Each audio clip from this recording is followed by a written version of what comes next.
Today, we are getting into the story of one of the most influential fashion houses in the world, Prada.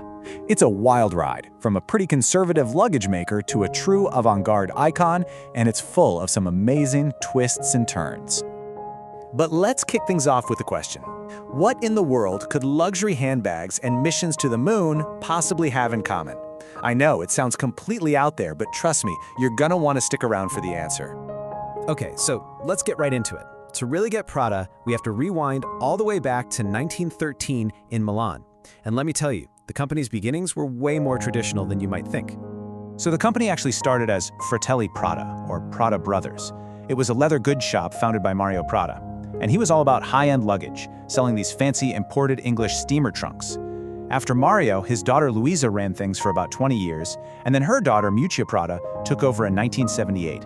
And folks, that is when everything changed.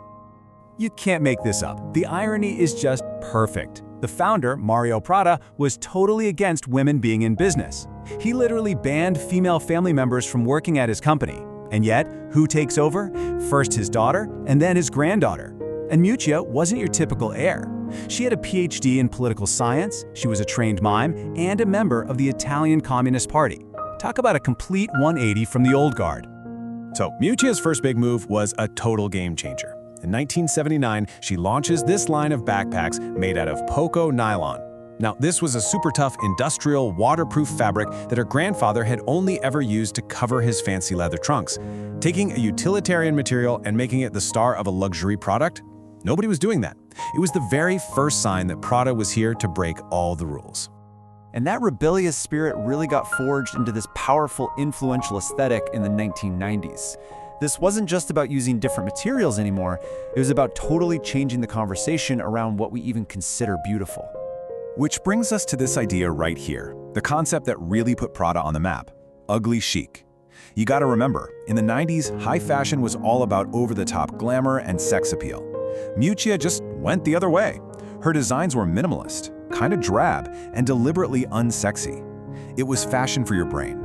It challenged the whole idea of beauty and was for people who thought about clothes, not just people who wanted to look hot in the conventional sense. And this made Prada the ultimate if you know brand. I mean, while every other luxury company was splashing their logos all over everything, Prada kept it subtle. Wearing Prada was like a form of inverse snobbery. It sent the message that you were too cool to need a flashy logo to prove you were wearing something expensive. The design itself was the statement. So, with this incredibly powerful and unique identity, Miuccia and her husband, who is also her business partner, Patrizio Bertelli, started to expand. And they were aggressive about it. They wanted to build a luxury portfolio that could go head-to-head with the industry's biggest players. And in 1999, man, they went on an absolute shopping spree. They bought up stakes in Helmut Lang and Jill Sander, scooped up the English shoemaker Churches, and even partnered up with LVMH to buy Fendi. They were building an empire, and they were doing it at lightning speed. But, and this is a huge but, that kind of explosive growth came with a massive price tag. To pay for all those acquisitions, the company took on a mountain of debt. We're talking over $850 million US.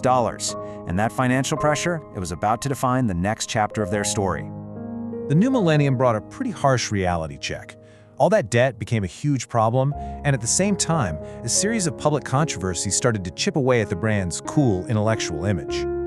So the financial fallout was pretty severe. The bankers started putting on the pressure, and Bertelli had to sell Prada's share of Fendi back to LVMH. By 2006, that dream of a huge multi-brand empire had to be scaled way back, and they sold off the Jill Sander and Helmut Lang labels too. It was a painful retreat, but they had to do it. And on top of the money problems, the brand faced some serious PR crises. There was a discrimination lawsuit in Japan, a tax evasion probe into Miuccia and Bertelli themselves, and then a major controversy in 2018 over some products that were criticized for using racist blackface-like imagery. That last one led them to withdraw the products and create a diversity council. So, after a really tough decade of financial stress and public scandals, how did Prada manage to get its footing back and reinvent itself for a whole new era? Well, in 2020, Prada did something that sent shockwaves through the entire fashion world. They brought in the legendary Belgian designer Roth Simmons to be co-creative director, working right alongside Miuccia. I mean, a partnership between two of fashion's biggest thinkers? That was a massive signal that Prada was ready for its next evolution. The brand also started paying a lot more attention to what younger consumers care about. In 2019, they announced they were going fur-free, and the next year, they promised to stop using kangaroo leather. It was a really clear pivot towards sustainability and ethical practices. They're also making smart plans for the long term.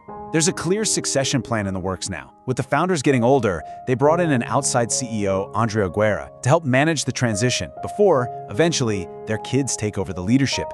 It's all about making sure that family legacy continues. And that brings us right back to where we started. Remember that question about handbags and moon missions? Well, here's your answer. In a move that feels like the most perfect blend of their industrial past and their innovative future, Prada is now partnering with Axiom Space. They are designing the official spacesuits for NASA's Artemis 3 mission. You know, the one that's going to put humans back on the moon?